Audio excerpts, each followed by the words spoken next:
ਕੰਨ ਬਿਲਰ ਵਾਲਾ ਨੱਕ ਕੰਨ ਬਣਾ ਲਓ।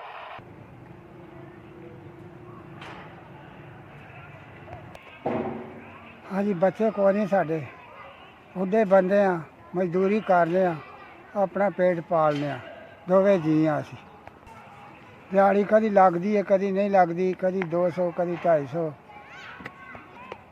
किराए तो रहने हाँ जी, किराया पूरा करी रहा है।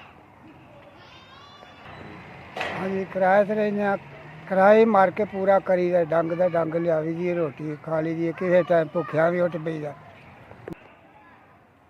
हाँ जी, डंग का डंग पूरा करी रहा जी, रोटी लभे तो खा लीजिए, भुखिया सौ जीदा है।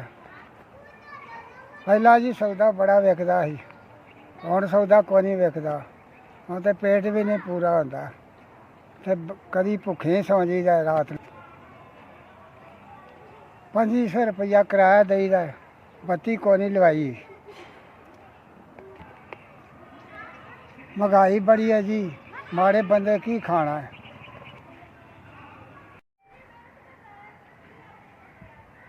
₹3000 जिन्हें सानू दिता है, वह अल्लाह भला करे, वह खुदा बच्चा नेक बनाए, खुदा वो अपने माँ बाप के फरमा बदार रहन, उन्होंने खुदा हज कराए, खुदावंद वो पाक फरिश्ते वो निगे बान हो, अगे पिछे जिधर जाए वो खबरदारी रखन, वो भले हो जाए, जिथे भी जाए वो रब की रहमत होवे, खुदा उन्होंने बहुत ज़्यादा दवे।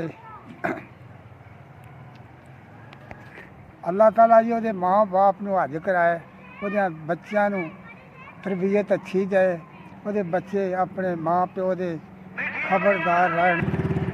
SBF तुहाडी बड़ी मेहरबानी, तुसीं 3000 मेरे तक पहुँचाया।